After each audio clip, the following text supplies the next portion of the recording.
Walang saysay. Number 6, napamatay iman na kailangan gamutin natin sa pamagitan ng Islamic education na siyang pinakatopiko natin. Pang-anim po ay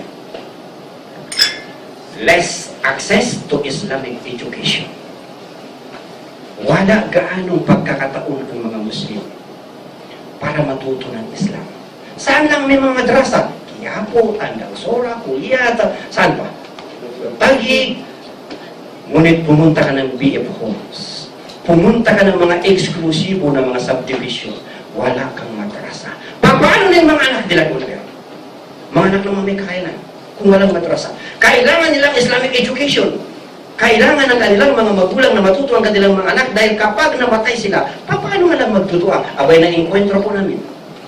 Mismo, na-experience namin. Paglabas namin ng masjid. Hello. Sinalubong kami ng isang mama na nakasyopan. Hindi namin alam, kala namin, hindi Muslim. Yung pala Muslim. Sabi sa amin, sino bang imam dito? Sabi namin, bakit minana bang imam? Sabi niya, 1 year na yung tatay ko. Anong 1 year? Anniversary. Death anniversary. Maghanap ko ng mga mananalangin. Magdadasal. Padasal. Sa tatay ko. Allahu Akbar. Ibig sabihin, ikaw mismo na anak, hindi mo alam paano ipagdua ang tatay mo at kailangan once a year may pagdudua. This is the result of the absence of madrasa sa mga eksklusibong lugar sa Metro Manila. Dahilan sa walang madrasa sa mga eksklusibong lugar sa Metro Manila, yung anak ng mama, walang kaalam-alam sa Islam. Hindi nga marunong magdua. Yung pakiagbasa ng Fatiha. Ano nga saan mo kapag namatay ka? Okay. Baka pa imbalsamahin ka pa. This is the reason why we need Islamic knowledge. Ito ang dahilan kung bakit kailangan natin ang Islamic knowledge, kaalamang Islam, na bawat isa sa atin magkaroon ng gagtararab, sabi ng Maranaw, magkaroon ka ng paninikip ng dibdib, na ikaw mayroon kang paninindigan na sa maiksing buhay mo, makagawa ka ng something to produce a better community than us. Makapag-produce ka ng isang komunidad na mas magaling pa sa atin. Na sila naman ang magpo-produce ng mas magaling pa sa kanila para after 4 generation, ang target natin 100 years. Ang target natin 100 years. Na pagdating ng 100 taon, hindi na ganito ang mga Muslim, mga durogista, mga shabu, mga drug lord, at kung ano-ano pang mga sakit sa lipunan. Sasakay ka ng taxi, hindi ka pa sasakay pag marli ka. Paano natin burahin yan? 4 generations ang kailangan natin. Less access to Islamic education. Walang mga da'wah centers. Walang mga da'wah centers. Ang natitira na lang iskat. Cavite, ang layo-layo. Mayroon sa BF Homes. Mayroon sa Caloocan. Ilan lang. Sa Quiapo, Patay Sindi. Mayroon din ngayon. Mayroon na. At ang mga madrasa natin, ito ang pinakamasakit sa lahat. Ang mga madrasa natin, terrorist, parading around, suspect. Ang mga madrasa natin ay pinagsususpitsahan na hulmahan ng mga terrorist. Ang pagtingin sa iyo na nagsasambayan ka 5 times a day, potential terrorist. Ikaw na mag-aaral sa Islam, na experience mismo ng inyong abang lingkod. Ako mismo nakita ng mata ko. Yung anak ko na nag-aral sa Kuwait, 12 years old, nung ikuha ko ng passport. Nung ikuha ko ng passport, sa harap ko, nung nagpipila, gumagamit siya ng red ink para talagang markado ka talaga, red ink. Ang isinusulat niya doon sa passport ng anak ko, yung file, yung pinipilapan, tapos pupunta ka sa picture, camera. Bago ka mag-camera, bago ka mag-tamar, may pinipilapan doon. Inilagay roon. Ang nakalagay roon ay paano wording na ginamit.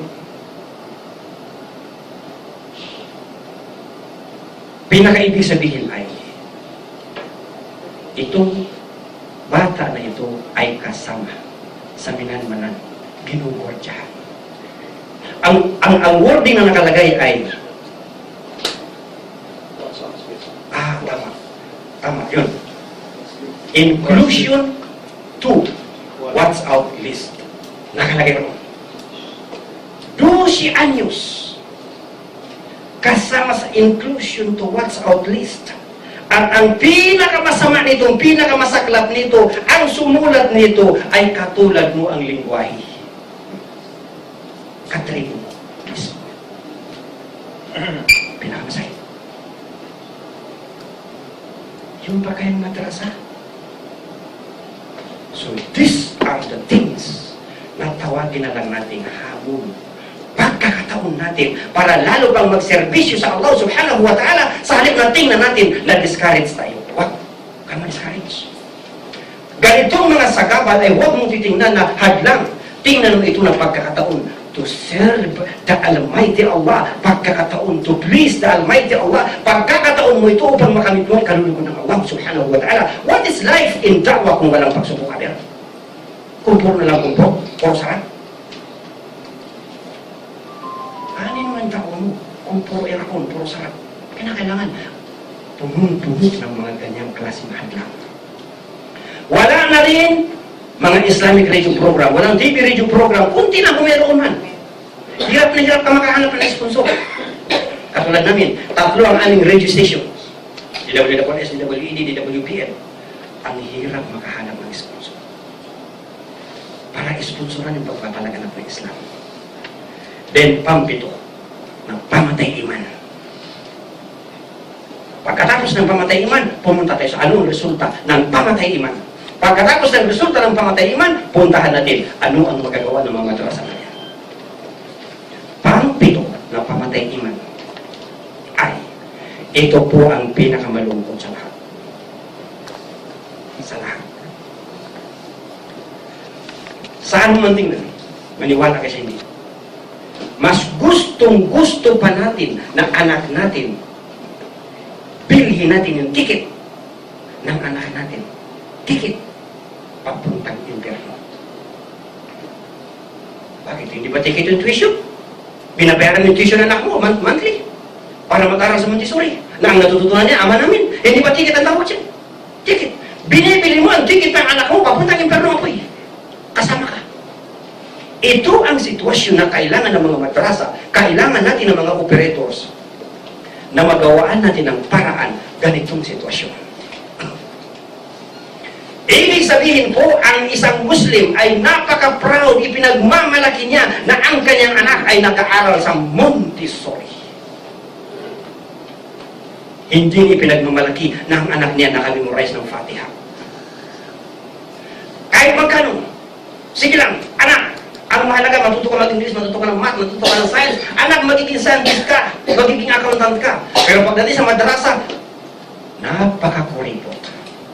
Pagdating sa mga paralan, ang igibin mo ay jahiliya. Napakabongga. Kahit 40,000, pabayaran isang taon.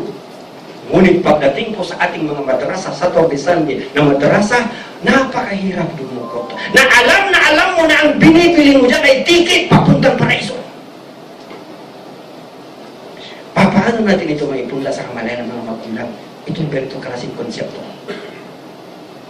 Nang sa gayon, mabuhay ang kamalayan ng mga magulang. Nang sa gayon, may punla sa kamalayan ng ating mga magulang. Magkaroon sila ng paninikip ng dibdib na ang aking anak kailangan matutunan niya ang papaano papuntang paraiso. Hindi ang papuntang ibabaw. Ngayon, 7 lang ang banggitin natin. Marami pang pamatay iman. Pero walang oras. 7 lang. Tama na yung 7. Dumako naman tayo sa ano ang resulta ng mga pamatay iman na iyan. Bumanggit ng ilan. Napakarami po ng Muslim na pasintabi. Muslim lang sa formalidad, ngunit hindi sa realidad. Ibig sabihin ng formalidad, kapag mag-prepare up ng berdeta, Muslim ako. Relihiyon ko Islam, pangalan ko Muhammad. Pero sa tunay at katunayan, wala siyang ipinag-iba sa Iglesia ni Cristo. Wala siyang ipinag-iba sa Sabadista. Isang beses lang sumamba, isang linggo. Ganyan. Number 2, wala tayong paramihin ba? makikita natin, bunga ito, itong tinatalakay natin mga bunga ng pamatay iman. Makikita po natin na maraming nagsasala 5 times a day.